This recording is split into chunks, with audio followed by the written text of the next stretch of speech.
உங்கள் மோசஸ், உலகில் ஜோதி, வாஸ்து கன்சல்ட், சென்னையிலிருந்து.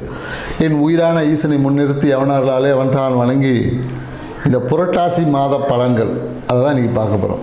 ஏன்னா முதல்ல இந்த புரட்டாசி அப்படின்ற அந்த மாதத்தை பற்றின ஒரு சின்ன புரிதலோட இந்த நிகழ்வை தொடங்கும். என்னென்னாக்கா புரட்டாசி, புரட்டு அப்படின்னு வச்சுப்போம். ஏன்னா இந்த டைம் பார்த்திங்கன்னா காலபுருஷ தத்துவத்துக்கு 6ஆம் இடத்துல சூரிய பகவான் சஞ்சரிப்பார். ஸோ 6ஆம் பாவம் என்பது மறைவு ஸ்தானம் என்பது ஜோதிடத்தை சொல்லப்படும்.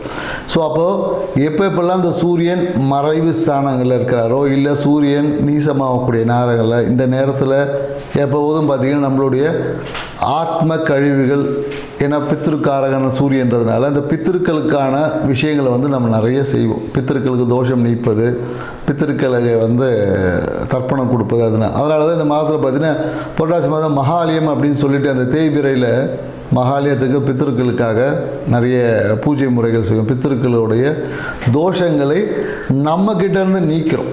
அந்த அழுக்குகளை நீக்கி புனிதப்படுத்தும் போது நம்மளுடைய 5ஆம் பாவம் வலுப்பெறும்.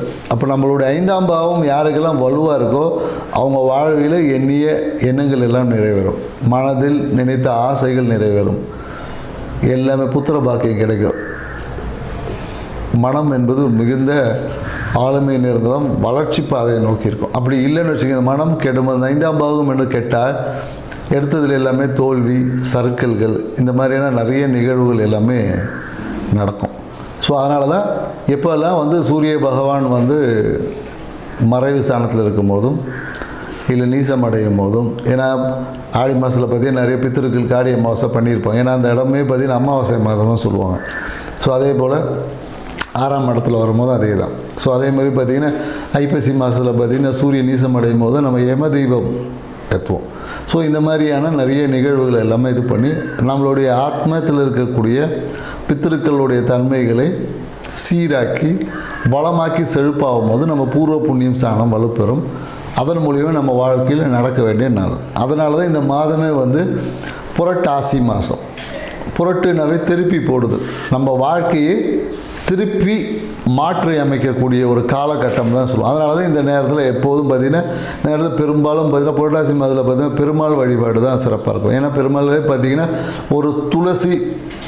ஒரு துளசி இலைக்கு துலாபாரத்தில் அவரே நிற்பார். ஸோ அப்போ அந்த துளசியால் நமக்கு பார்த்திங்கன்னா என்னென்னாக்கா மனம் என்பது இருக்கும். இன்றைக்கி நிறைய மன அழுத்தம், மன இறுக்கம், மனம் சார்ந்த வியாதிகள் எல்லாமே இருக்குது. இவங்க எல்லாமே அந்த துளசி தீர்த்தத்தை நம்ம பருகிட்டு வரும்போது மனம் என்பது நிறைய இந்த எப்படி சொல்கிறதுன்னா தேவையற்ற விஷயங்கள் ஈடுபடாமல் மனம் நல்ல ஒரு செழுமையாக இருக்கும். ஸோ அதற்காக தான் இந்த மாதமே புரட்டாசி. உங்கள் வாழ்க்கையை புரட்டி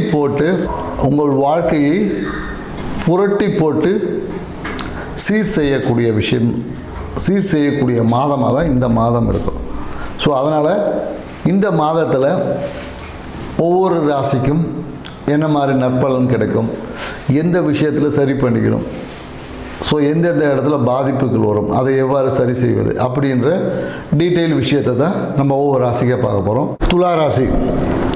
துலா ராசி பாருங்களேன், எப்போதும் மக்களை ஆலோசனை சொல்வது, மக்களுடைய நன்மை தீமைகளை தீர்மானித்து அவங்களுக்கு சரியான கவுன்சிலிங் கொடுப்பது, இந்த மாதிரியான கேரக்டரைசேஷன் எப்போதும் இவங்ககிட்ட இருக்கும்.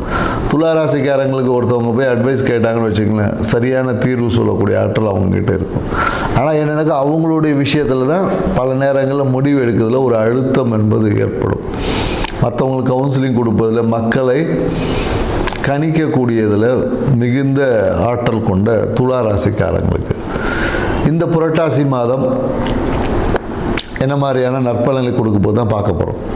ஏன்னா இந்த புரட்டாசி மாதத்தில் பார்த்திங்கன்னா ராசி அதிபதியான சுக்கிர பகவான் பார்த்திங்கன்னா 11ஆம் இடத்துல இருக்கார். ஸோ அப்போ என்னென்னா இந்த காலகட்டம் ரொம்ப மன மகிழ்ச்சிக்கான காலகட்டம்னு சொல்லுவோம். எதிர்பார்த்த அனைத்து நன்மைகளும் நடக்கும்.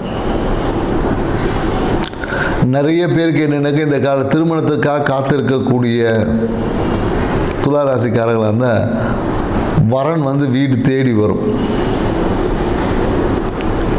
அது பெண்ணை தேடினாலும் சரி, ஆணை தேடினாலும் சரி, வரன் வீடு தேடி வரும். படிக்கக்கூடிய மாணவர்கள் எல்லாமே இந்த காலகட்டத்தில் என்னென்னக்க ஒரு சுற்றுலா போகிறது இல்லை பயணங்கள் என்பது இருக்கும். படிப்பு விஷயங்களாக வெளி இடங்களுக்காக பயணம் இருக்கும்.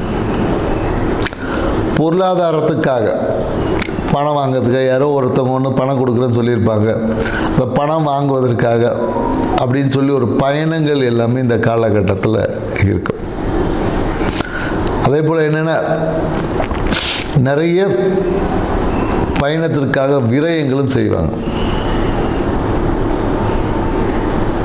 பெண்களாக இருந்தாங்கன்னு வச்சுக்கோங்களேன், இந்த காலகட்டம் என்னென்னா கர்ப்பப்பை சார்ந்த சில உபாதைகள் வருவதற்கான வாய்ப்புகள் இருக்குது.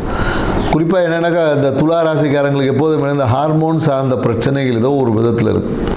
ஏன்னா இவங்க மனதில் இனம் புரியாத ஒரு பயம் என்பது இருந்து கொண்டே இருக்கும். அந்த பயத்தினாலே இவங்களுக்கு நிறைய உடல் உபாதைகள் வரும்.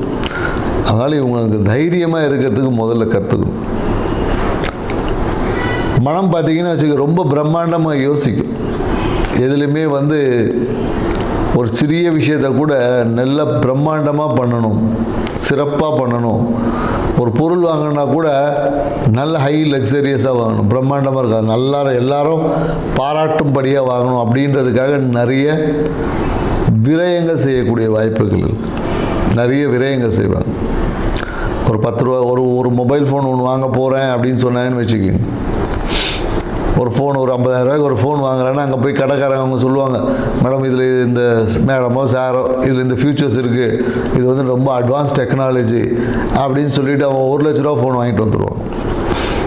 ஸோ இந்த மாதிரியான போட்ட பட்ஜெட்டை தாண்டி அதிகமான பட்ஜெட்டில் பொருட்களை வாங்கக்கூடிய வாய்ப்புகள். பணம் எப்போதும் ஒரு கற்பனையிலே இருக்கும்.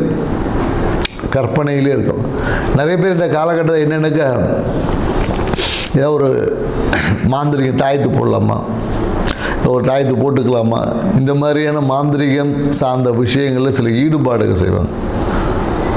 சில பேர் என்ன பண்ணுவாங்க, நிறைய உக்கிர தெய்வ வழிபாடுகளை செய்வாங்க. காளி உபாசனை பண்ணுறது, பிரத்யேக இல்லை வாராகி வழிபாடு, இந்த மாதிரியான விஷயங்கள் எல்லாமே ஏதோ ஒரு சுற்றத்தில் இருக்க நண்பர்கள் மூலயமாவோ இல்லை யார் மூலயமா ஒரு தூண்டுதல் என்பது ஏற்படும்.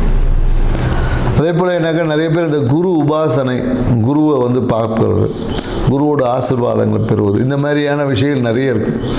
நிறைய ஆன்மீக சிந்தனை, ஆன்மீக சார்ந்த விஷயத்தில் நிறைய சப்போர்ட் கிடைக்கின்றது. அதே போல் என்னக்கா தந்தை மூலயமா பொருளாதார ஆதாயங்கள் கிடைக்கும். அப்பாவுடைய பணம் வர்றது இல்லை அப்பா மூலயமா அப்பாவுடைய சொத்து மூலயமா ஏதோ ஒரு பணம் வரவு, இந்த மாதிரியான நிகழ்வு எல்லாமே இந்த காலகட்டத்தில் கிடைக்கும். சூழ்நிலைகள் எல்லாமே உங்களை டிபெண்ட் பண்ணி இருக்கும். இப்போ என்னென்னக்கோ உங்கள் நண்பர் ஒரு ப்ரோக்ராம் போடலாம், எங்கேயாவது போடலாம், நண்பர்களோ இல்லை நண்பி ஏதோ ஒரு ப்ரோக்ராம் போடலான்னா நீங்களே டிசைட் பண்ணு எங்கே போகலாம், எந்த இடத்துக்கு போகலாம் அப்படி என்பதை நீங்களே தீர்மானம் பண்ணு அப்படின்ப இந்த மாதிரியான சுமைகள். இது சுமைகள்னு எடுத்துக்கலாம், இல்லை நல்ல விஷயமாகவும் எடுத்துக்கலாம். உங்களை டிபெண்ட் பண்ணி இருக்கக்கூடிய ஒரு சூழல் இருக்கும். அதே போல் என்னென்னாக்கா வாழ்க்கை துணை, திருமணம் ஆகியிருந்தாங்கன்னா உங்கள் வாழ்க்கை துணை உங்களை டிபெண்ட் பண்ணியிருப்பாங்க. நீங்களே எல்லாம் செய்யுங்க, நீங்களே பண்ணுங்க, அந்த மாதிரியான விஷயங்களில் உங்களே முடிவெடுக்கக்கூடிய ஒரு விஷயங்களை தள்ளி விடுவாங்க. இந்த காலகட்டத்தில் நீங்கள் எடுக்கக்கூடிய முடிவுகள் எல்லாமே நிறைய முடிவுகள் சரியானதாக இருக்கும். அதே போல் என்னென்னாக்கா ஒரு மனசில் என்ன முடிவு எடுத்தாலும் இல்லை ஒரு நல்லது நடந்தாலும் ஒரு சிறிய விரக்தி என்பது தென்படும். ஒரு திருப்தியற்ற நிலை. 1 லட்ச ரூபா ஃபோன் வாங்கினாலும் ஃபோனுன்றது வாங்கிட்டோமே சந்தோஷப்படுறதுக்கல்ல, ஐயோ இவ்வளோ தூரம் கொடுத்து வாங்கிட்டோமே, இதை என்ன பண்ணுறது, இப்போ இதை இது பண்ணணுமே, சப்போஸ் கடனில் வாங்கிட்டு இந்த விஷயத்தை வச்சு இந்த மாதிரி பண்ணலாமே அப்படின்ற பிற்போக்கு சிந்தனை இருக்கும். வாங்கி முடித்ததுக்கப்புறம் யோசிக்கிறது, இந்த மாதிரியான விஷயங்கள் எல்லாமே ஏற்படுவதற்கு சாத்தியக்கூறுகள் இருக்குது. குறிப்பாக இந்த காலத்தில் எனக்கு அந்த பழைய வியாதிகள் சொல்லக்கூடிய விஷயம், பழைய வியாதிகளில்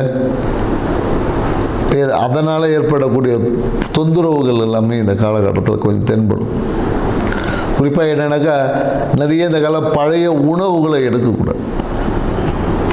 ஃப்ரிட்ஜில் வச்ச உணவு சாப்பிட்றது, இந்த மாதிரியான விஷயங்களை கொஞ்சம் தவிர்த்துக்கிட்டாங்கன்னா இவங்களுக்கு வரக்கூடிய உடல் உபாதைகள்லேருந்து தவிர்த்துக்க முடியும்.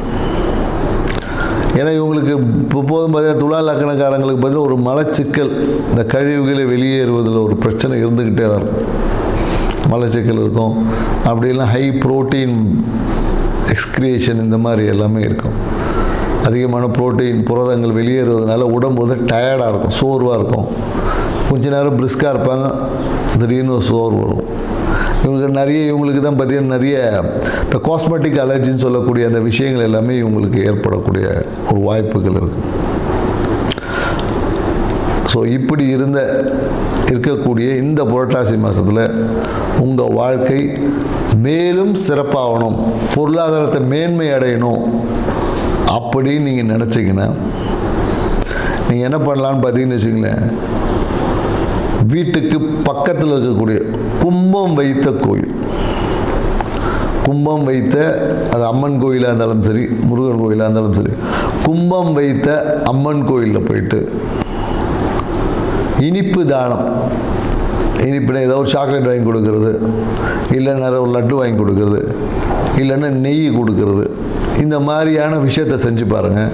நீங்கள் எடுத்த அனைத்து முயற்சியும் வெற்றியிடும். அது திருமணத்துக்கான முயற்சியாக இருந்தாலும் சரி, தொழில் ரீதியான முயற்சியாக இருந்தாலும் அனைத்து முயற்சிகளும் வெற்றி அடையக்கூடிய காலகட்டமாக மாறும். செஞ்சு பாருங்கள், உங்கள் வாழ்க்கை எப்போதும் போல் சிறப்பாக இருக்கும். நன்றி, வணக்கம்.